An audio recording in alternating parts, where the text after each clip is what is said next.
waxaan leeyahay marka ugu horeysa assalaamu calaykum waraxmatullaahi wabarakaatu dhammaantiina waa mahadsantiin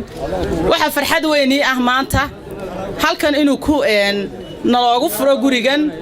oo ah xoojinta xusbiga kulmiye waxa weeyaan xoogii xusbiga kulmiye aanu nahay baanu leenahay ma aha wax gaar ah oo meel gaar ah ka yimi aanu sheegayno waa xoogii xusbiga kulmiye aad iyo aad waxaan ugu mahadnaqayaa gudoomiyaha xusbiga kulmiye mudane Muuse Biixi Cabdi oo sharaf weyn iyo qiime iyo karaamo ku leh jamhuuriyadda Soomaaliland annaguna aanu nahay taageerayaashiisa madaxa bannaan madax meel walba u gali doona codkeena u keeni doona waxaanu leenahay mudane Muuse Biixi Cabdi waxaad ku xisaabtantaa gobolka Togdheer waxa kuu sheegay mudane wasi Cali Mareexaan wuxuu kuu sheegay inay yahay geel caruuri qaaday inuu yahay 10 halaado aleen leh xale baa laga waramay waa 10 halaado aleen waxa halkan baanbooyda ka tumayay waxa inaag marmaraya ha u baqa bari karo baanu leenahay saasaan wax u fidinaynaa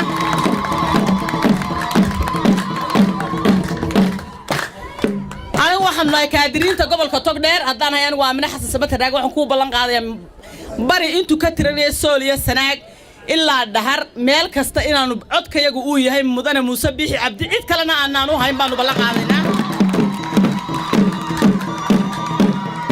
afarta bilooda ka haray doorashada waxaanu u taaganahay habeen iyo maalin inaanu ku dagaalano codkayaga oo aanu nagaga dhicin god madow baanu u taaganahay ballan qaadkaanu qaadnaanu samaynaynaa xusbiga kulmiye oo ah xoogayga iyo dhiigayga iyo maalkayga baanu ku xisaabtamaynaa waxaanu u taaganahay mutadawiciinta u nahay aanan maaldoonka u hayn aanan cidna wax weydin Muuse Biixi Cabdi baa nooga marxaatiya aanan cid ilaahay abuurto aanan u doonano anagu contribution-kayga isu saarsaarna u bixino waa xusbigayga saan u dayactiri lahayn lacagna kama doono kana dooni mayno waanaanu ballan qaadanaa Muuse kuna xisaabtana gobolka Togdheer aniga iyo hablo badan oo kaadiriino deeqo weydaar iyo go'aara gumbe iyo ismaha jaamac tareeg iyo Saara Caydhof Nasra Maxamed Yuusuf oo gudoomiyaha ayaga iyo hablahan baalashooda ku duulo fara badan oo garaba kala jeeda aba gobolka ku joogayaan waxba midya lagu sheego waanu ku joognaa ku noolnahay nayn iyo foortana lagama ciyaaro tankaanu ka ciyaarnaa tanka saasay noo ballana waanigu waxa ku gurigan wuxuu furayay gobolka Togdheer waxaanu hoos tagnaa haddaan nooy garabada kala duwan garabka haweenka gudoomiyaha garabka haweenka Nasra Maxamuud ayaanu hoos tagnaa waxa naga mas'uula mudane Xasan Cabdilaahi waxaanu leenahay guddi fulineed maamul baanu leenahay laakiin waxaanu samaynay xoojin leeyada xusbiga kulmiye oo aanu ognahay dad badan oo dacalada marba been ka sheegaya beenina ka socon mayso gobolka Togdheer dadka xukumo waa loo yahay farabeen ma sheegaan hore loo sheegay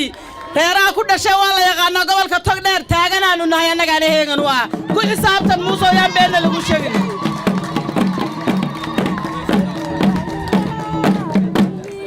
anagu waxaanu nahay ururka ugu horeeya WhatsApp-ka aasme ee madaxtooyada qasriga furtay ma hadda ilaahay baa iska ilaahay baan ugu madnaqana waa dadaalkayaga dadaalka fara badan waanu xoojinayna xusbiga kulmiye aanu ku sheegnaa insha Allah bismillaahi kariin waxaan doonayaa